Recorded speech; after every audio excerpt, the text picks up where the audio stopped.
Good afternoon and welcome by the half-year figures presentation of the DNAGRA Group.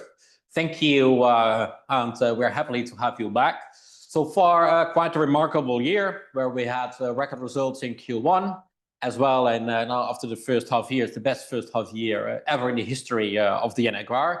And I'm happy that so far, at least since we are listed, every time more or less we can announce that we have record results. So of course our goal is to maintain this. It's a special year where we started, of course, to milk at the Straatje farm, where we started to the first compost plant operational testing, etc. Now we are finalizing to get it certified.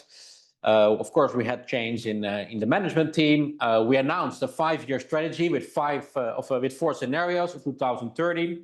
We saw recently a significant growth in the share price of DNAGRA. So far, it's an extremely busy year. Next to that, we have a significant, of course, we saw quite a significant increase compared to last year in the milk price. On the other hand, we really sacrificed or suffer by the drought this year in our region.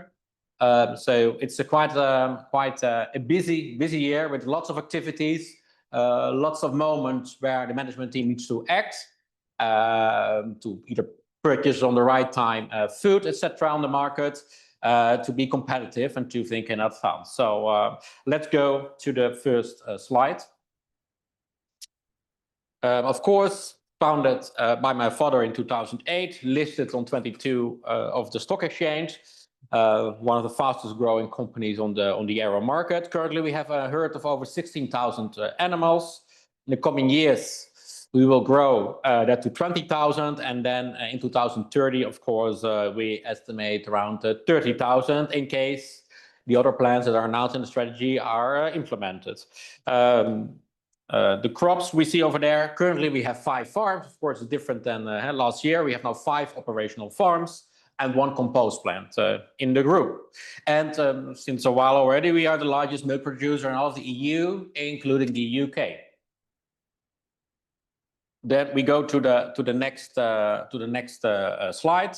We said already we have a track record of 34 million liters delivered in the first half year. We tripled our business since listing. And of course, we focus by the installation. I even forgot to mention another project this year is, of course, the installation of the solar panels and batteries. So we're working on biomethane, etc. No-till technology. So our goal is to become close to net zero by 2013, and we implemented already a lot of activities in this regards. We look to our business model. Today, we see we have crop production, fertilizer production, of course, our farms for the majority where we produce our own food to be a circular integrated agri model. Solar panels just installed to the grid. And at the end of the presentation of today, we will see what a business model will look like in the future. So then we go to Michaela.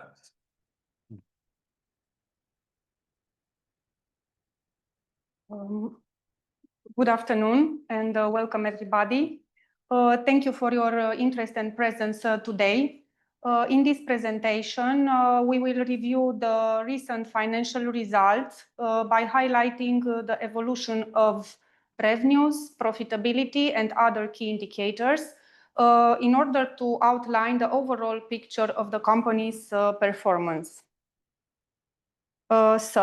In the first 6 months of this year, DNAGRA recorded an increase with 22% of the turnover, reaching RON 101 million due to growth of milk deliveries with 6% and increase in selling price with 20% compared to the same period last year. The net profit achieved in this semester of RON 27 million increased with 80% comparing with the first 6 months in 2024, mainly influenced by the operating incomes. Also, the growth of EBITDA to RON 49 million is not coming only from the increased revenues, but also from the stability of the business model, reflected in the improvement in EBITDA margin from 42 to 49%. Like this, DN Agrar shows higher operational efficiency while revenues are growing. Sorry. Growth of operational incomes to 159 million RON were influenced by higher milk prices, by higher prices of sold animals, and also influenced by increase of subsidies with 30% compared with the first half year of 2024, reaching approx 40 million RON. DN Agrar expects supplementary subsidies due to population with animals in Straja farm, and also we expect higher amount for animal welfare from 130 to 174 euro per animal. In this year, the company was affected by elimination of tax incentives for agriculture wages. So in order to maintain the attractiveness of the workforce and avoid staff turnover, salaries were also renegotiated in this period, together with raising the number of employees for the expansion of operations in Straja farm, reaching over 290 employees in this moment. Wage costs thus register an increase of 27% compared with first semester of last year. Regarding depreciation, we can see that they increased by 13% compared to the previous year as a result of the investments made in the modern equipment and expansion of production capacities. These investments increase productivity and production capacity. The associated depreciation of almost 14 million RON is an accounting expense with no impact on the cash flow. The increase in depreciation is thus a natural effect of the company's development and modernization process. We can see the financial growth of DN Agrar followed in a half-year comparison from the moment of listing on the Aero Stock Exchange market in February 2022 up to present, with a growth rate of turnover of 62%, growth rate of EBITDA of 167%, and growth rate of net profit of 437%.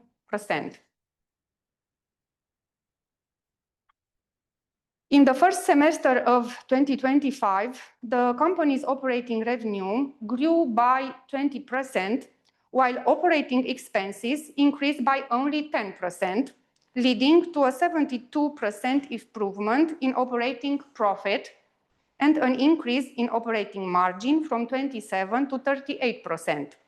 This development reflects the growth potential of the business model and efficiency in cost control.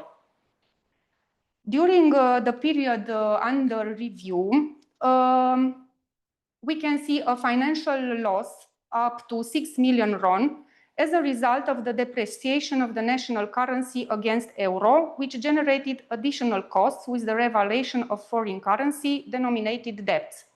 This effect is external to the operational activity, which remains solid and growing with an EBITDA margin of 49%.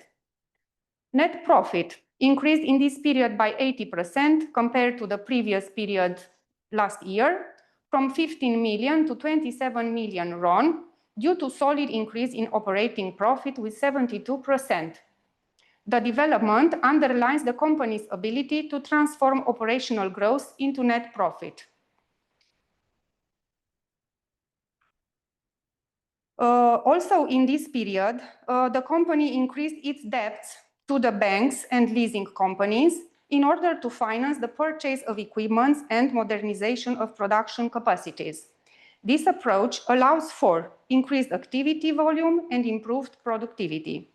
In this period were done investments of approx 19 million RON in construction of Straja farm, of approx 3 million RON in installation of solar panel, and compost line construction in Lacto Agrar farm for approx 4 million RON.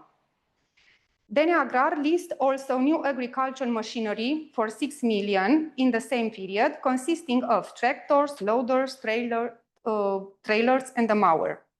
All these investments conclude in the increase of long-term debts up to RON 123 million at the end of June.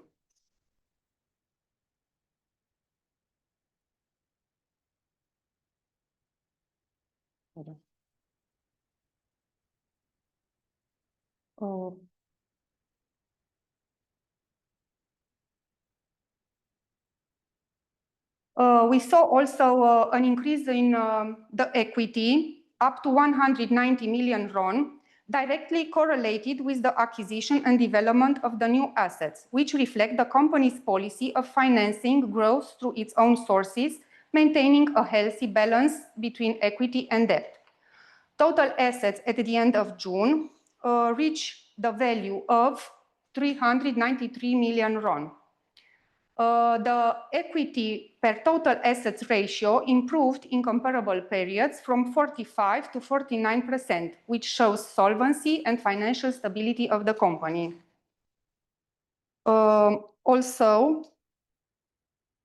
In conclusion, we can see that the results obtained by the company in this period confirm the stability of our business model and the ability to deliver sustainable growth. We appreciate your trust and support, and we remain committed to create long-term value. Thank you for your attention.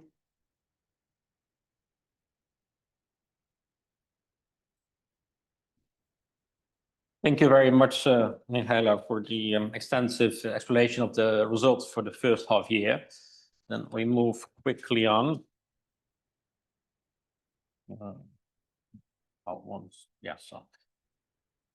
So, of course, to the Hungarian capital market, although this slide, especially if we look to July and, of course, August so far as well, is probably not that relevant anymore. If we look to the current capitalization, etc., share price growth, etc. But okay, here at least we have the details for the first half year. This year we were, for the second year in a row, also awarded again at the IR London Europe Awards for the second time in Europe. This year we were together with Pukar, the only Romanian companies who were, although it's a Moldovan company, okay, let's say from this region, who were awarded at this event. So we are happy that we're on the right track on that part.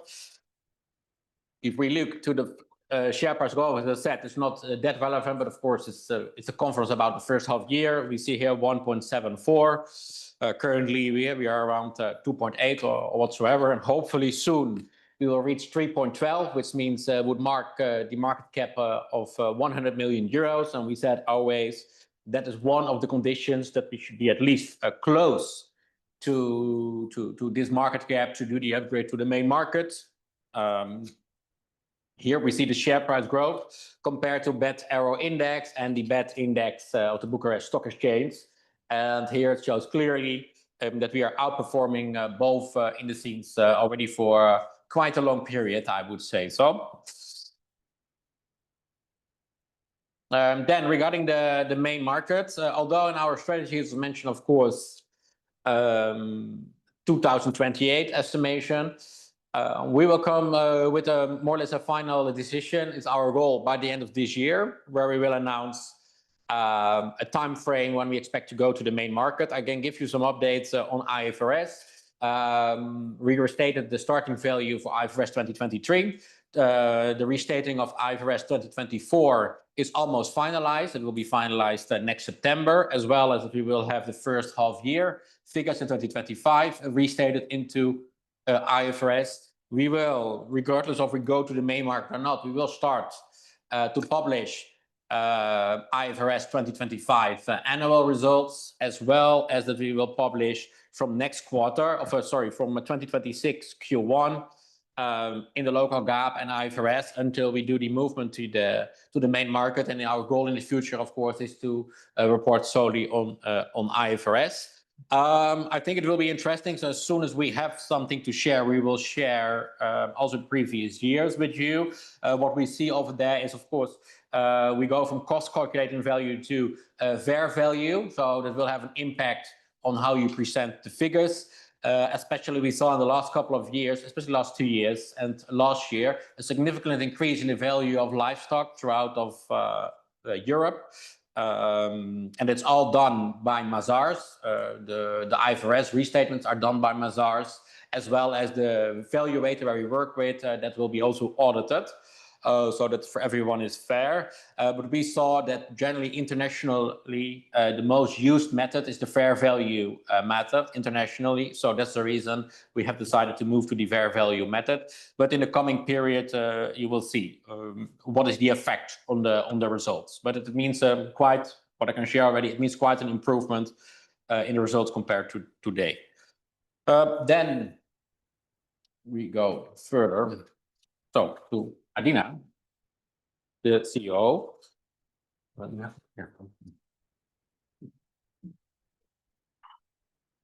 Good day, everyone, and thank you for being here. On the technical part, in the first half of 2025, DNA Agrar delivered 34 million liters of milk, a 6% increase compared to the first half of 2024. On average, we deliver almost 6 million liters per month, showing a solid and consistent performance. Normally, during the summer, milk production is affected by the heat stress, but this year, the heat came later and the nights were cooler, which allowed us to limit milk losses. This growth was also supported by the expansion of our herd, which exceeded 16,000 heads in the end of June 2025, making an 11% increase compared to the first half of last year. For the full year of 2025, we are confident to reach at least 70 million liters of milk, 10% increase comparing with 2024.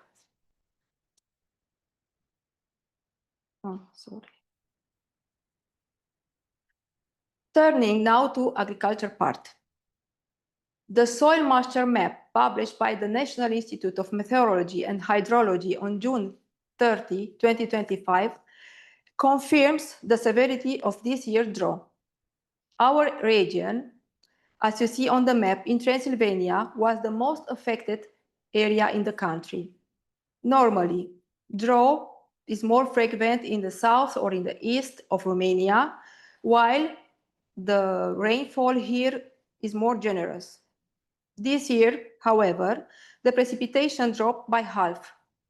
In the first 6 months of 2024, we have 443 liters per square meter, and in 2025, we have 163 liters per square meter. This shows the challenge we are facing.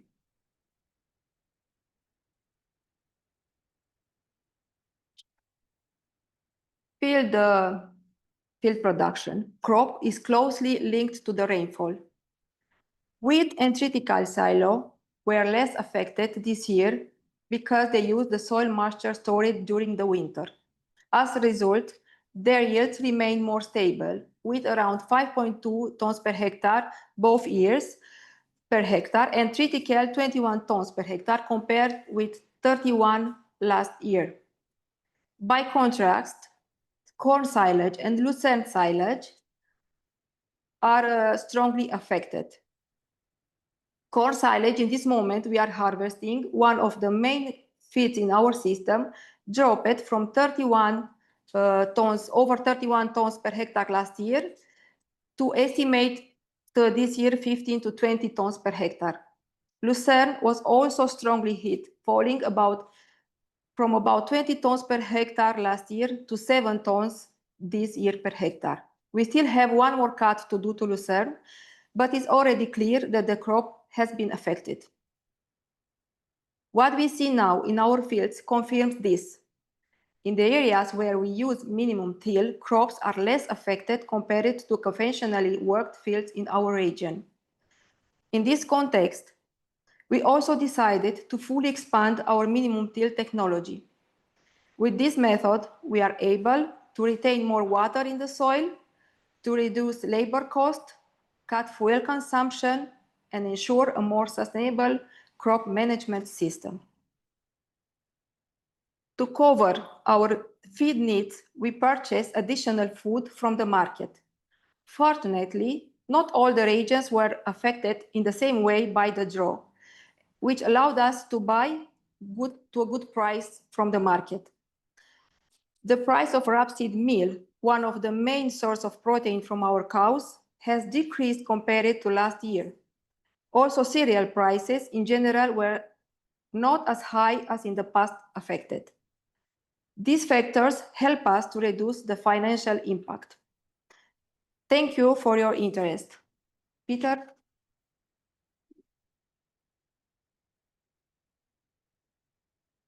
Thank you very much, Adina, for the clear presentation. And yeah, as we saw here already, what we announced on forehand, of course, especially it's good to look to this last to this slide.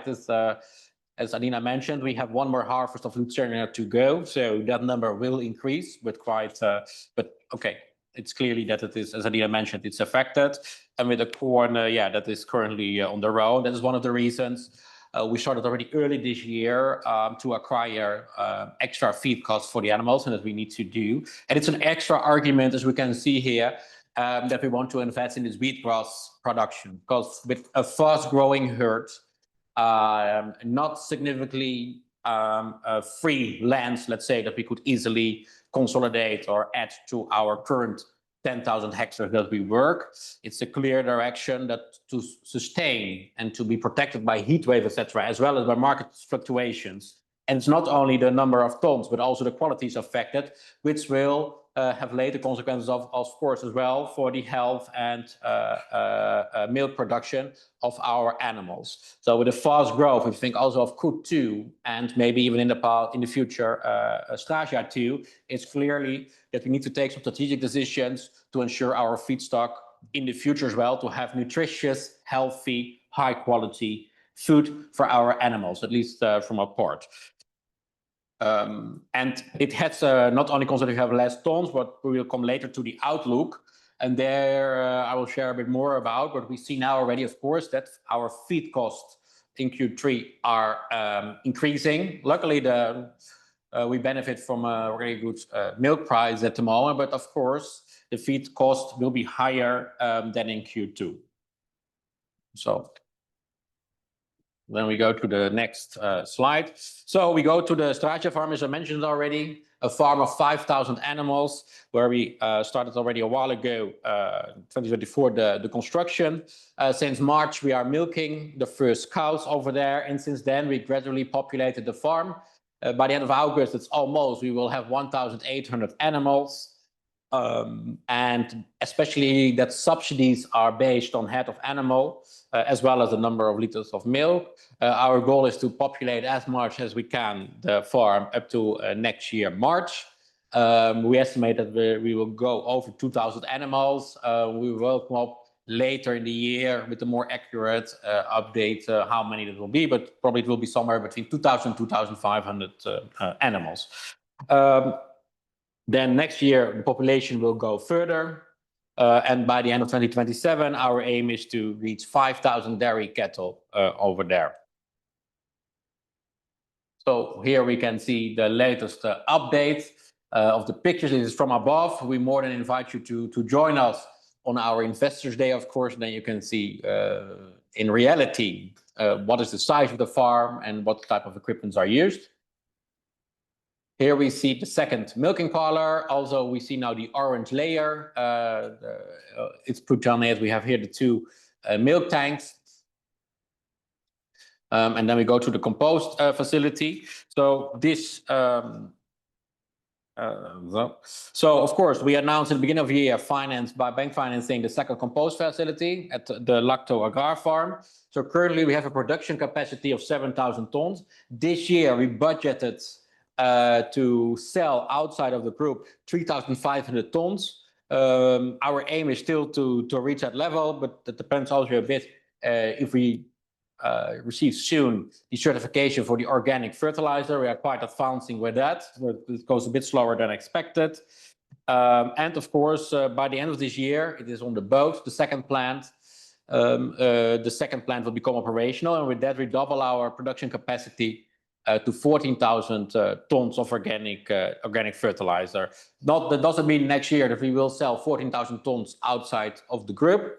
A part of that we will sell outside of the group, and every year we will further increase those number of tons.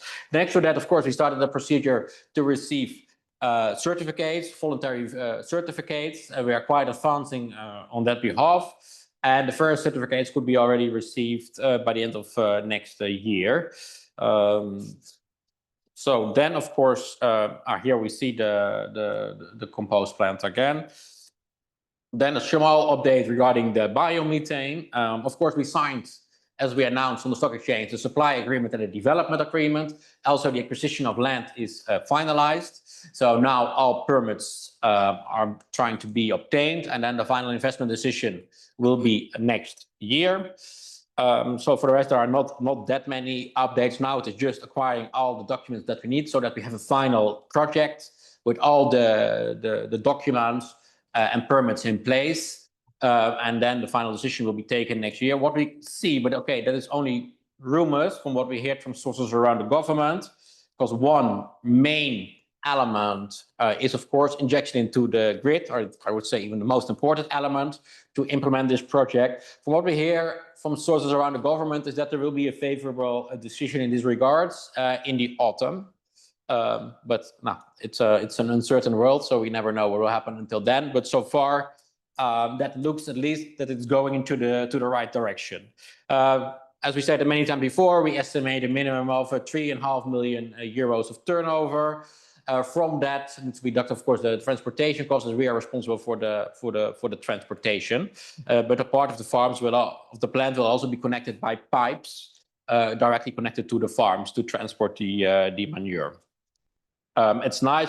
At our Investors Day, the CEO will give a presentation of Black Sea Oil and Gas and Black Sea Oil and Gas Energy. Probably some other of their team as well, to explain more about the design of such a plant, etc., and how this actually works. Then we go to the solar panels. So as we announced regarding the solar panels, they're all installed and finalized. Also, the batteries are installed and finalized. So here we see on the right top of your screen at the Uphold farm. So there you see the two stables, as well as the stable a bit on the other side of the road. So let's say is one as well. So it's working well. Of course, it needs some improvement in our own uses of electricity, etc. So we could further optimize it. Although we announced in the past that in theory you should become almost electricity independent. The Romanian government, which was announced when the subsidy came into force, that the Romanian government would implement legislation that when you deliver to the network, that amount you can retake during the night for free. That currently is not the case. So of course we deliver to the network, but what we take back, we pay a discounted price. So until that legislation is not into place, of course, the reduction will be less, but still we expect at least over 60%. So this was also financed partially by bank financing, of course, 60% funded by the subsidy. So if we go to the next slide, here we see it at the Koet farm. Also there we see on several buildings the solar panels installed and finalized. Here we see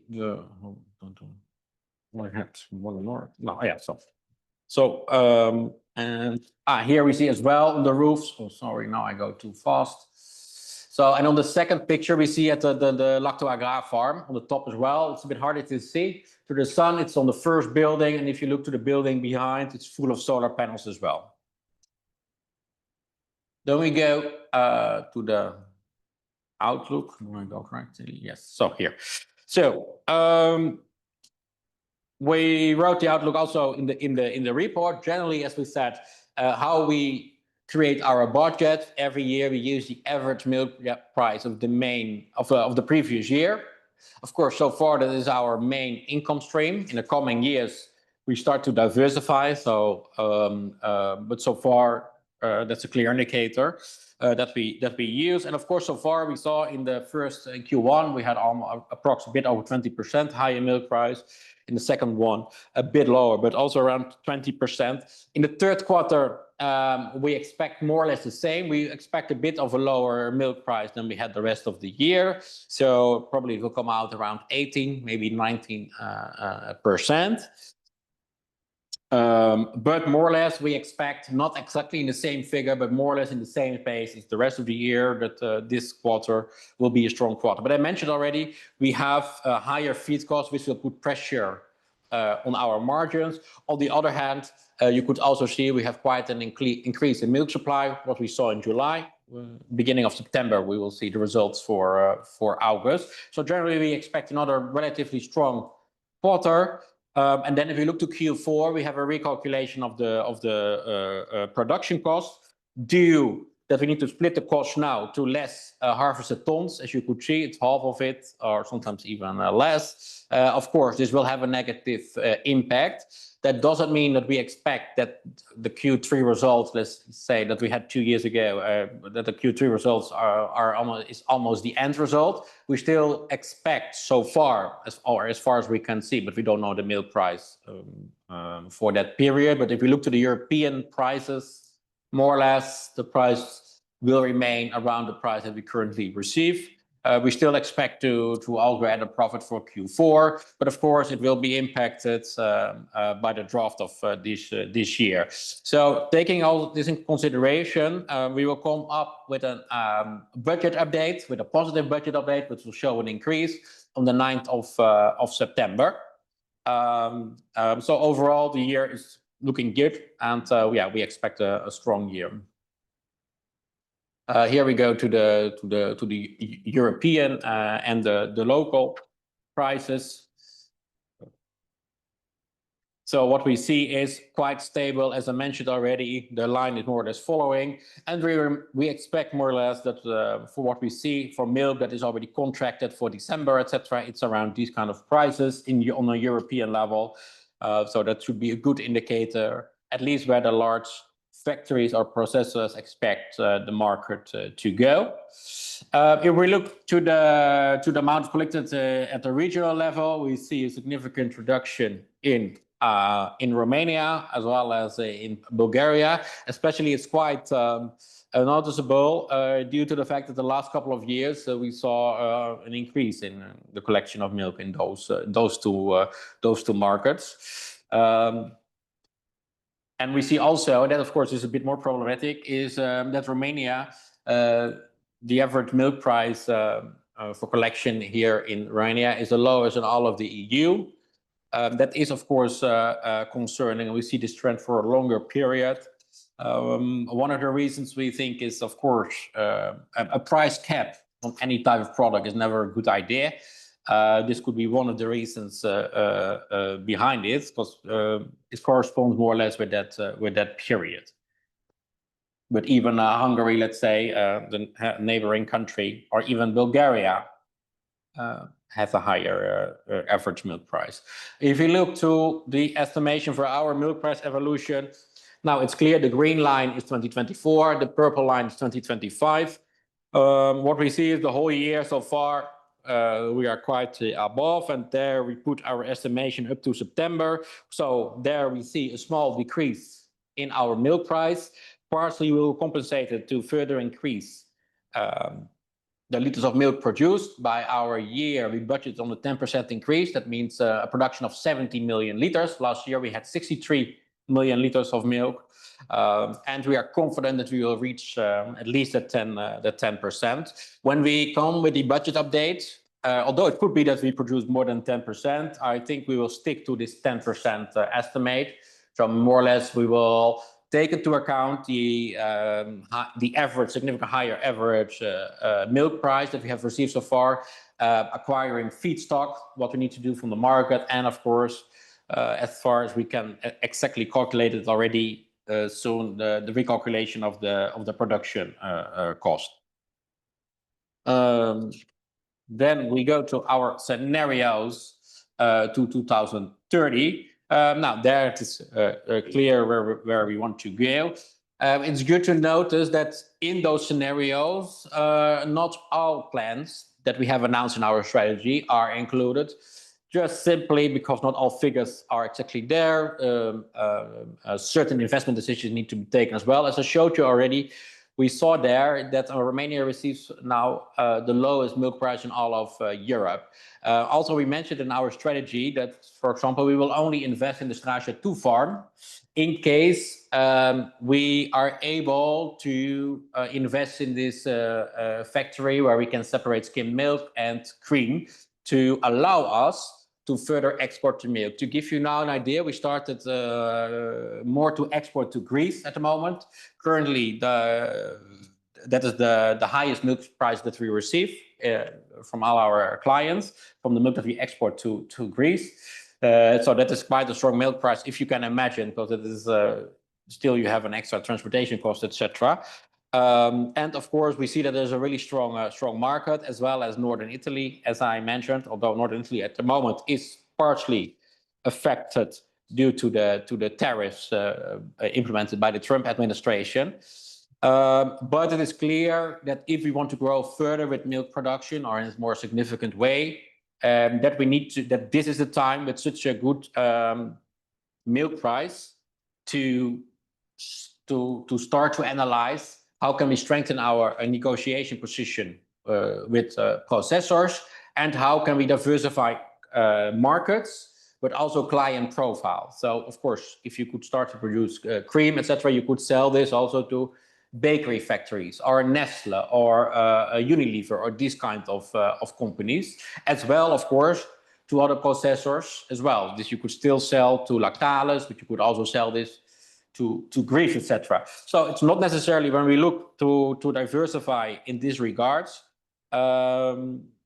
necessarily to significantly increase our margins from today. It's more to protect for the future, to keep up with strong margins, or at least not less than we have today.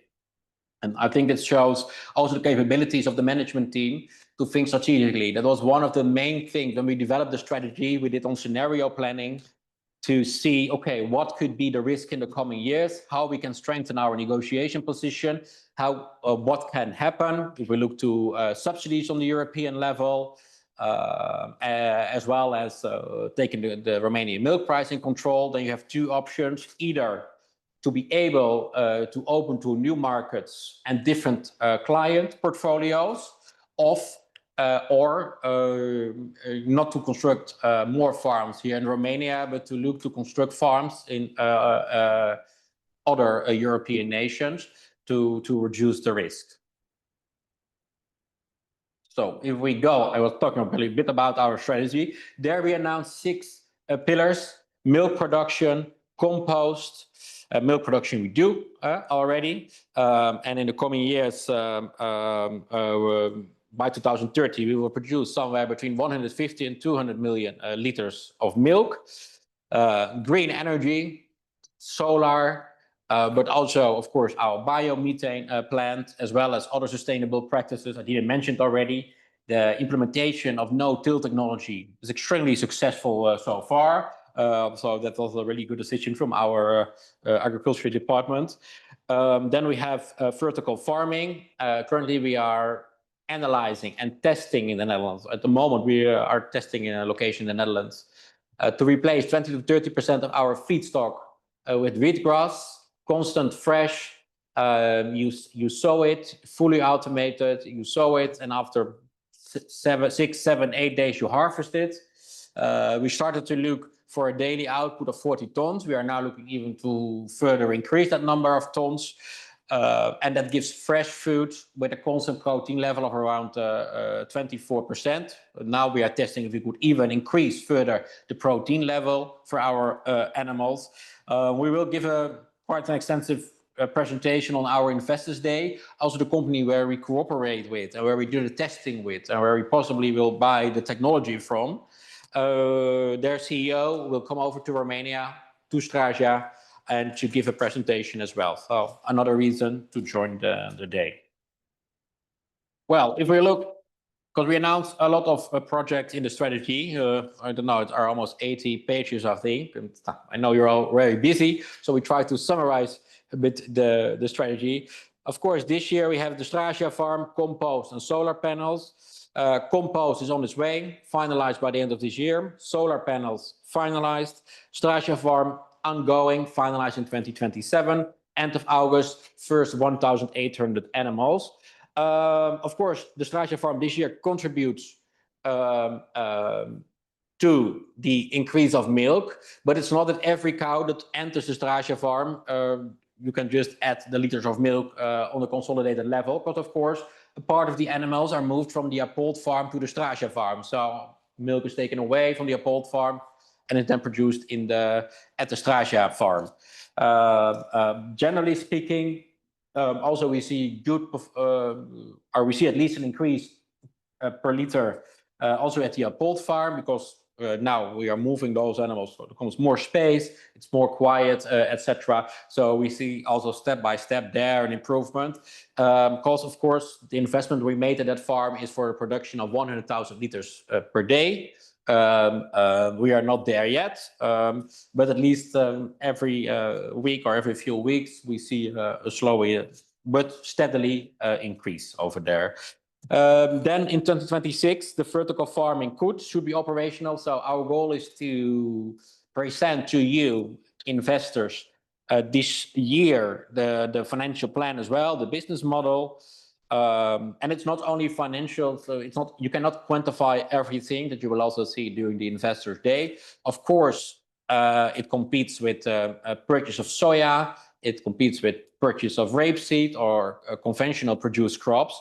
But next to that, it has a high protein level, it is fresh, etc. So there are more things that take in consideration than only the financial aspect. There are many studies done which shows you have a more healthy herd. Either cows produce more milk or they will consume less number of tons of this food. So there are more things to take in consideration. And next of that, of course, otherwise you need to build farms further away. Like the Koet 2 farm, we could not have built in this region, for example. We needed to look to another location where we can find a farm with at least 3,000 to 4,000 hectares to supply the feedstock for that farm. Is also harder to manage, etc. So a lot of synergies because and efficiency, because our farms are so close to each other, would be lost as well. A compost unit in Koet. And of course, we will start, as we now start the permitting process for the Koet 2 farm. We expect at the end of next year, or at least let's say in Q4, to start the works on the land. So flattening the land, etc. And that will be our first cluster, because there we will have in the future the Koet 2 farm. We have the biomethane plant, 4 rows of compost lines. Probably a cream factory and skim milk factory over there. So that will be our first cluster, supported of course by solar panels. Then we go to 2027. The goal is to start the biogas entry. Normally when FID is taken next year, we should also start construction next year, because I said already, now we are obtaining all the permits. So let's say somewhere end of Q1, in Q2 we expect, let's say in Q2 we expect to have all the approvals, and then it is just a yes or no. And then in case we can start to inject into the grid, operations should start directly, and operations should start, the construction is expected between 1 and 1.5 years. So of course 2027 will be challenging, but it should be clear that it should be not later than 2028. We both really confirm to this. We are really both committed to this date, let's say. And that's also, if you look to our scenarios, the turnover from the biomethane comes in 2028. Then in 2027 we have the Strasia farm is completed, as I said already. Then of course the milking infrastructure in Koet 2 farm will be installed. Then we go to 2028. We will expect March 2028 to start to milk the first cows. And I think the Strasia farm is really a good example of how we think the Q2 farm will be populated as well. So there again, every several times, a few hundred cows. And of course, the goal should be around 2030, 2031 to be fully populated. It must be clear it will be quite challenging to populate it with everything with our own animals, but there are a few factors that matter. Of course, we will try to now grow as many animals as we can, but we also now still need to populate the Strasia farm, the Strasia 1 farm. So we will try. Another solution could be to acquire from the market, but at the moment the market prices are extremely high, so it's not cost effective to currently purchase from the market.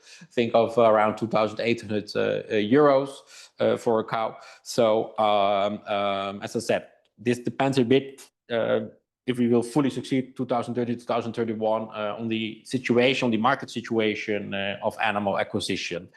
But it must be clear, if we also start to construct Strasia 2, that someday probably we need to also acquire something from the market. As I said, the vertical farm should be operational in the second part of the year to supply 20 to 30% of the feedstock from the Q1 farm and partially for the Appold farm. Then also we will start, as we are currently already, with the greenhouse cluster. We will have also a presentation. We didn't announce the speaker yet, but there will be someone with a PhD from the Wageningen University and still is aligned to the Wageningen University, who will help us to create this cluster model in metropolitan areas. They have experience in Asia, Southern America, etc., where they have also these kind of food clusters, and of course in the Netherlands. He will give a presentation as well. What is a cluster? What synergies are there, etc. And our goal is to have somewhere in 2029 to have the first greenhouses operated. This date is also chosen strategically because a big part, of course, is also should be funded by subventions or financings by the government. And we don't estimate that there is quite a budget left for this period up to 2027. So normally the first funds should only come around 2028, let's say, for the new EU budget for the next 7 years, which is currently under negotiation.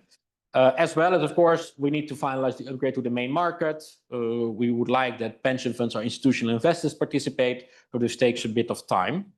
And then, of course, 2030, a larger extension of the greenhouses, a vertical farm at Appold, and 2 composting units.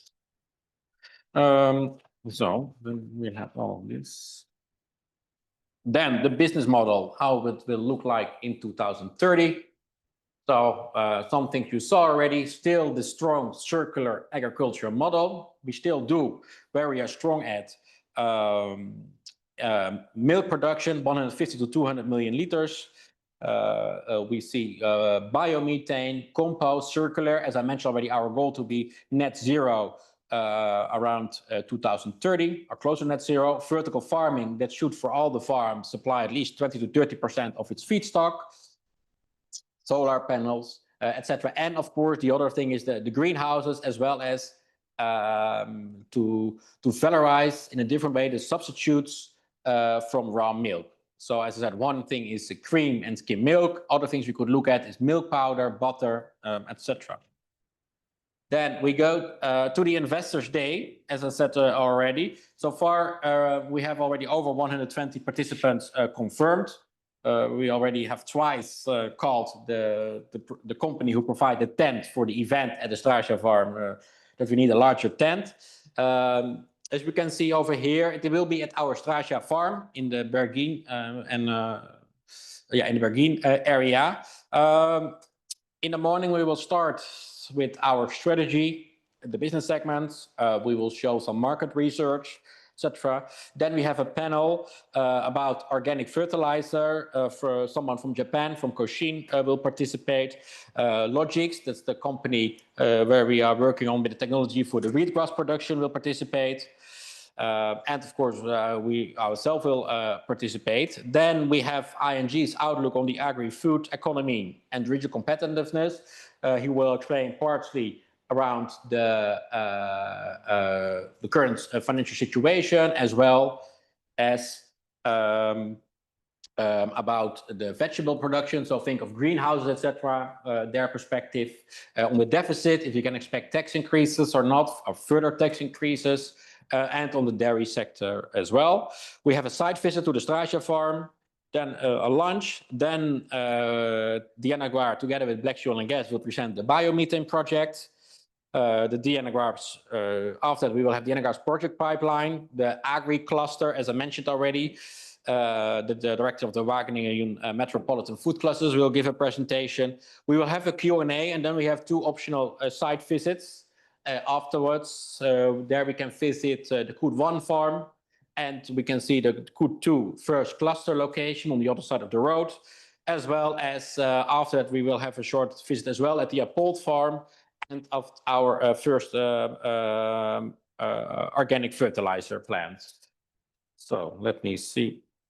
This was it, let's say, so far. Then we had some questions.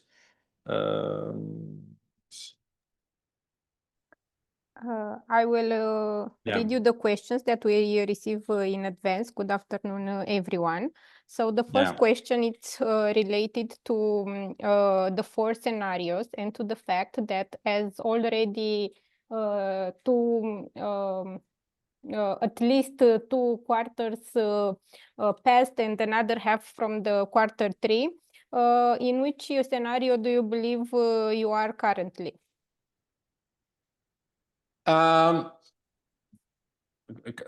Currently, we are not, as I said, I think it's good to wait with the restating of the budget, because now we didn't announce a new budget yet. But I mean, clearly we are not in a scenario 2, so somewhere we are probably in scenario around 3 at the moment. But as I said, that I can clearly answer that question when we announce the budget. The budget will be quite improved from our perspective. So ask us this question again on the 9th of September, I would say. Thank you, Peter. The next question also came in advance and is related to the fact, and is as follows, let's say. Have you noticed the activity of the investment funds in the recent weeks? Yeah, so again, a question I can not specifically answer. We monitor every month our investor base. We have a whole tool in Power BI around this, where we monitor this. What I generally can say is that we are in talk with pension funds and institutional investors. Later this year, when the IFRS is finalized, we set already some appointment with pension funds, etc. And they are clearly interested. Some of them will also participate during the Investors' Day.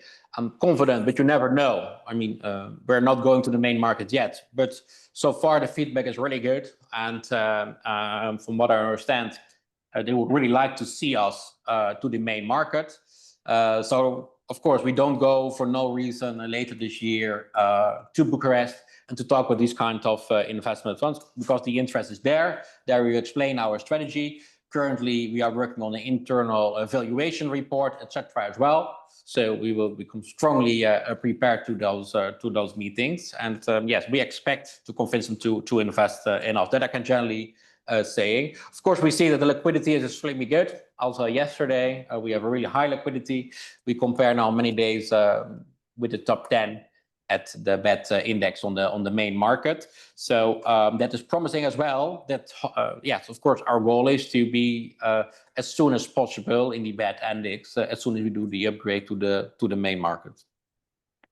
And regarding the upgrade to the main market, it's a question when you are expecting to be listed on the main market. You already answered, but for the others that joined later the call. Yeah. So of course, our initial plan was estimated for 2028. But taking consideration that our market cap significantly has grown, next to that, taking consideration that we want to develop this agri-cluster model where we need, of course, as I said already, we aim for 40, 50, 60% of state aid. Next to that, we would really like to see, and our goal is that pension funds or institutional investors will participate. So it makes sense to do the upgrade earlier. That's also what we do. I mean, as an organization, we grow a lot since we got listed. That is, I don't know if there are also entrepreneurs in the call, but only for that, I can recommend already do a listing with your company. It significantly improves your organization and collecting of data as well. So as an organization, since we are now finalizing the IFRS implementation. After that, we need to do some small governance things, but from next year we are ready. So we will announce in December, probably if it will be next year or if it will 2027, and then around which period is estimated. It probably will be a time frame of 3 to 6 months in which we'll announce, but we will take the final decision in December. Thank you. And we will publish the decision as well. Sorry. So you will be, everyone will know about it. Thank you. The next question is regarding the 3 scenarios for revenue growth over the next 10 years. If you can present something like this, so the 3 scenarios to be base, pessimistic, and optimistic. Well, I mean, if we look to our scenarios for 5 years, more or less we do something like that over there, not exactly, but something, at least we show the trend. I think it's really hard to predict something over 10 years. First of all, now we presented 4 scenarios where partly of our strategy is included, partly in our strategy is not included. Next to that, a lot of things are uncertain. Okay, what are exactly the revenues for the greenhouses? What are exactly the figures for the vertical farm, etc. What are exactly the values that will come in as soon as we start to produce cream? Will we sell still the amount of milk that we produce today in Romania? Or when we start to have skimmed milk and cream, will we focus more on export, etc.? There are a lot of ifs. I think our goal is, of course, to give a more extensive financial reporting in time. For sure, that's also requested by pension funds and institutional investors. So I think for the coming period, we will still focus on a 5-year trend. So every time when a year passes, of course, we will one extra year. And I think our current focus would be to include in future reports more detailed information on the investments that we do, step by step, of course. But to estimate certain things, for 10 years. Also, if we look to subsidies, there's now a negotiation of a new budget, etc. A lot of things can happen in the next 10 years. But for sure, we will deepen our financial analysis, but more for a period of 5 years. A company where we really look at, and I think they are superior here on the Romanian market, is OMV Petrom. And of course, our goal is also to belong to the best, especially on publications, etc., companies to the local market. So we are also looking at what they are doing, etc., to see what kind of information we can provide more. It's clear only 4 scenarios with some trends is not enough. So we will come with more data, but we are currently analyzing this. It will not take that long, but of course, we are preparing, as I said already, to the meeting for the pension funds and the institutional investors. So I don't promise next report, but for sure from next year, etc., you could find some other indicators in our reports. Thank you. And now we will start with the questions that were addressed today. First of all, I want to congratulate the entire team of DNA Agrar for another great year and quarter. So this is for the congratulation from one of the investors that are present today. Your hard work and dedication are much appreciated, and the investor has several questions. The first question, it's related to the export of milk in the EU. So you mentioned that you started doing this. What percentage of the milk produced is being exported? So far, it's a small percentage because the majority of our milk so far is contracted. Some contract we have over 3 years, some for a year, some a half year, a monthly. So it is not we would like now, especially now with the great price that we receive from Greece, to export more to Greece, but it's limited. So far, it's several trucks. You will not see that directly that it has a significant improvement in our results. Although it is also not marginal, because the majority of how it works, the majority of the milk is contracted, and then we work with the trader who sells for us the milk in Romania to certain factories where we don't have direct contracts with, or mainly to Greece or to northern Italy. So far it's only a few percent, but our aim is to further increase it. And I think for that it's such a strategic decision to take in consideration that we have this historical, at least the lowest milk price here on the Romanian market. And we receive a good price, of course, but our price is based on the Western European standard generally, but not to all our.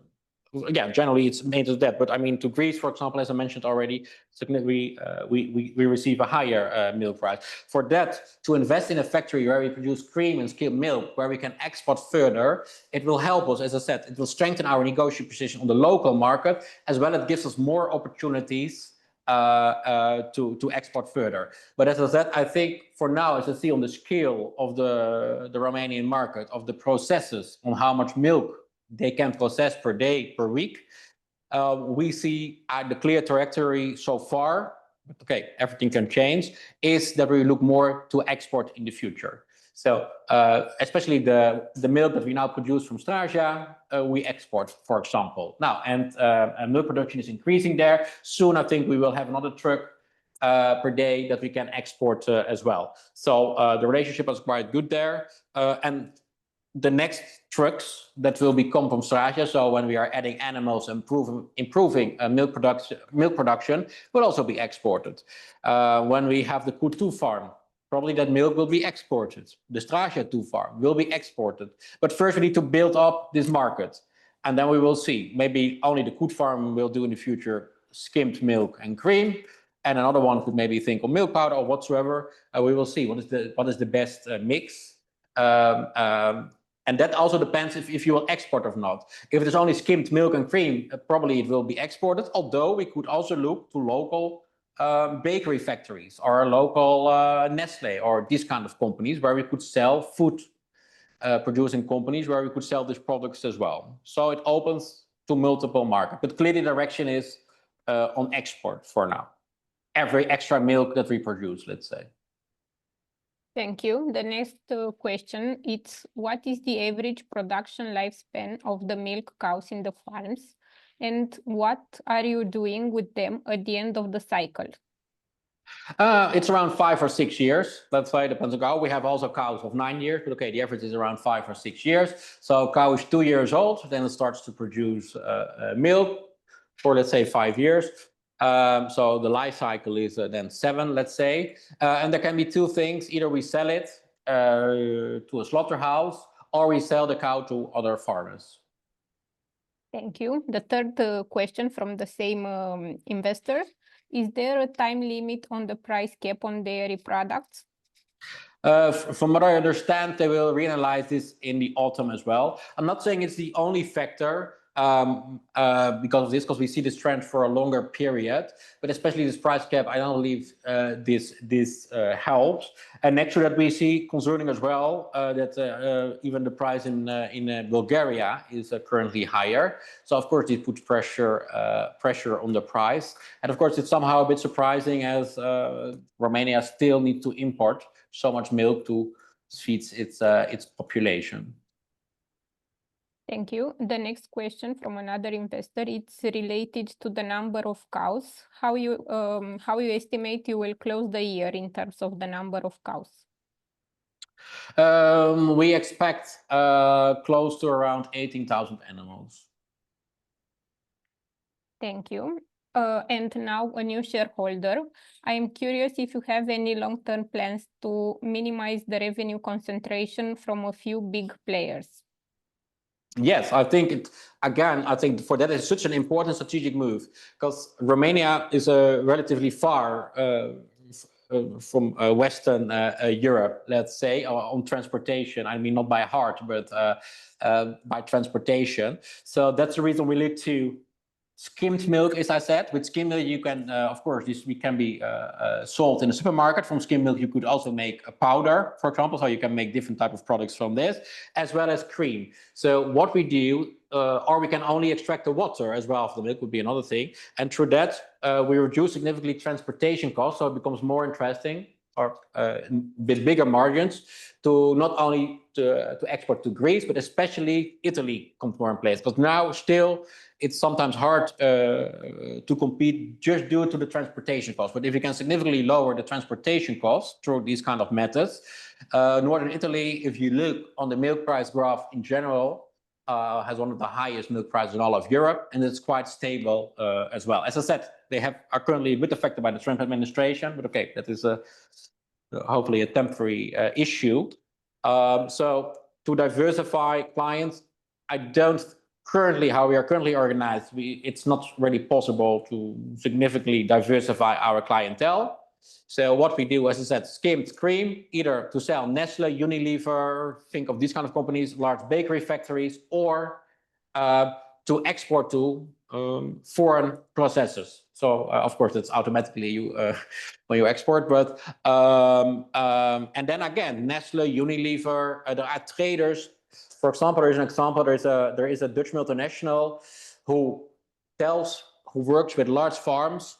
And there they do a lot of tests for example, butter or cream on a croissant.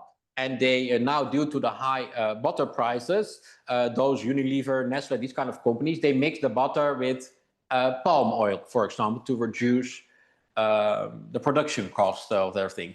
So they do the testing, etc., and then they tell to large farms who have these kind of processing plants exactly, okay, for this client you need to produce this type of cream, etc., or this type of butter, etc. So those clients become also really interesting, and of course they bring a higher value. Thank you. The next question is related to the milk price. So if the milk price remains as high as now, are there plans to accelerate the timeline, having more free cash flow? No, I don't think so. I think it's not only to accelerate, also it needs to be executed. So that are two things. We have our own construction team. It's really hard to find good constructors. We try for a long time already to extend our construction team, which is not so easy. As well as I said, even if we would build faster the farms, we are not able to populate so many animals on a new farm. So it doesn't even make sense from that perspective to start earlier with the Q2 farm, for example, because first we need to populate up to 5,000 animals in Stasia farm. And we were growing several years. We are growing several years to populate this farm. And as I said, it should be also a wise investment decision. If we look currently to the acquisition price of animals, 2,800 euros, it is really expensive to acquire animals from the European market at the moment. For the cluster, it takes a bit of time to analyze, and of course, because also there are government bodies involved in these kind of things, takes time. Only thing what we could accelerate is the compost. I think that is something, okay, if there is something that we could accelerate, is the compost. Another thing is we could, of course, analyze if it was possible to grow faster through M&A or whatsoever. But from an operational point of view, I think already 2030 is quite ambitious and will be challenging enough to implement all these kind of projects and to do it as well in a sustainable way. Because also a farm, it takes several years, even if you fully populate it, before the cows give as much of they give a high constant production, etc. You have a new team there, it's in a different locality, etc. These kind of things take time based on our experience. The same even implementing the compost plant. It's not you put the manure in it and you have a good product. It takes a lot of time. It's a production cycle of 27 days. It took us at least half a year, let's say, to really learn this process. Of course, from now on we'll go faster, but things take time. Thank you. The next question is related to the net profits in 2025. And the question is like this. Is DENE going to reach the 50 million RON threshold in net profits in 2025? I don't know where the 50 million threshold comes from. If you look to our announced budget, it is 38 million. And I saw in many parts that a lot of investors expect 50 million or something like this. That is their estimation, and this we will see on the 9th of September. And now a question related to the budget and to the date of 9th of September. What other data are you expecting until 9th of September for the budget update? Why not update it now with the release of the Q2 earnings? First of all, it is not finalized yet. We were now busy with the reporting. Of course, we wanted to see as well a bit the milk estimates. We follow also some trends where we can see where milk is sold currently for December, maybe even in a month in January, etc. So where we can see what will be the trend. So are we convinced that we can take into account more or less the current average milk price? I think we will build the budget on the average milk price so far, and that should be then the estimate, let's say. So that's the main thing. Of course, we need to see the milk production now in August, as well as currently we started to look for the compost, the fertilizer clients, because we estimated in our current budget 3,500 tons. Are we convinced that we will sell 3,500 tons, or do we need to change there something in the prediction? And next to that, and the truth is there as well, of course, also to have visibility on this part as well, as we announce the figures as well, we thought it's better to wait 1 or 2 weeks to publish it as well. But as I said, the budget is not currently finalized, so it is not something that we have already in our shelf, and we just thought to postpone it. We thought in our whole communication strategy, as well as to come as accurate as possible, to do this in September. Thank you. The next question is related to the to your results in 2026. So, with the information available at this point, it is reasonable to assume a double-digit growth in 2026 for your business? Of course, we estimate that, but I think we need to do things step by step. Now we announce in the 9th of September our budget, and then our goal is to reach this year's budget. What we try to do every time, and I think that can be seen in our strategy as well, to deliver constant growth. So, of course, take into account that we will next year have significant higher, at least significant higher quantities to sell, a higher number of quantities of organic fertilizer. Of course, that will be a support, as well as we expect further growth of milk production at the Apold farm and, of course, the Straja farm.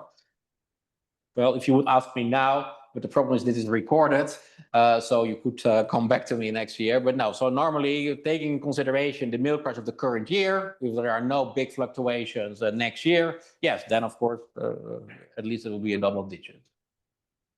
Thank you. The next question is again related to the investment fund. If you have been approached by the investment funds, no matter their size, and if they are interested in the net business. Yes, for that we have some who will participate.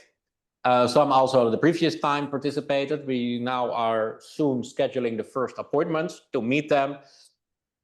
But now it's always a bit risky because there are some other companies who didn't upgrade and who didn't succeed to have them on board. But some feedback of them currently was the only condition where we are waiting for is to upgrade to the main, more or less to the main market, etc. So and for the rest, we fulfilled already a lot of the boxes. So that's a really positive thing, and that's the reason we start to discuss in autumn and probably in Q1 next year to go to all these kind of funds to build a relation to try to convince them to start as soon as we do the upgrade to the main market. And of course, we will specifically put a lot of attention on the agri-cluster models, if we would like that they participate there as well, to see their openness, to test a bit the models, etc. But for the far as I can foresee that now, yeah, we are quite convinced that we will succeed in this process. Thank you. And we have one last question. And in the meanwhile, if someone else has questions, please write them in the Q&A section. So the next question is, what percentage of your milk production is exported? You already answered to it, but maybe just a summary. Yeah, so as I said, it's only a few percent so far. That percentage will be further increased. I will check if we could publish this in Q3 exactly. But our goal, as I said, on the whole total, it's not such a large value. Also, it differs per year. There is some seasonality in when we can export. For example, this year the climate was quite favorable and we were able to export. Normally in the summer, like especially last year, we all remember the milk chart of last year. We were heavily affected by the heat. Then we need all the milk that we produce to respect our contracts. Like for now, always our goal was to contract all our milk. So only since a year or so, we're more actively involved with the trader who sells on a regular basis our milk, either in Romania or exported it. But it's clear that what we estimate now, that the milk from Straja will be exported. So every now and then we will get an extra truck there and it will be exported. So that percentage will grow. But now on the whole value, of course, it's small. I mean, the Straja farm doesn't produce that much milk yet. And it's good to mention, we also export some milk from Lacto and Apold, but the main focus is to use that also for contracted milk and of course for the Straja farm to export. But it's only a few percent. So I mean, so far it's not so much, but the trend is good to see, especially now what we see with the milk price in Greece. That is promising. Thank you. No further questions at this point. That's really good. We did this time in 1 hour and 15 minutes. So yeah, I'm glad that's another record. So there are many records today. So thank you very much for your attention. I highly recommend you to join our Investors Day. I can guarantee you that will be the last Investors Day until we do the upgrade to the main market. And probably another Investor Day will be only when we have significant movement on our cluster. Etc. And it's a really interesting day, not only about DN Agrar, you can see our operations, but as well as a lot of partners of us who will work and design and hopefully also be an innovator, etc. in the coming 5 years will be present at that day and will give presentations. So it's a really nice opportunity for you to interact with them as well, to interact with each other. I said we have already over 120 participants, which consist of retail investors, institutional pension funds, all the important media will be there. So I think we have a really, really nice event and a really competitive lineup and interesting of different business model, greenhouses, cluster model, biomethane, compost, milk diversification, etc. So I highly recommend you to come over to Alba and to see our operation, to meet our team, and to get familiar with our 5-year strategy. Thank you very much, and hopefully see you on the 19th of September. You can register on our website.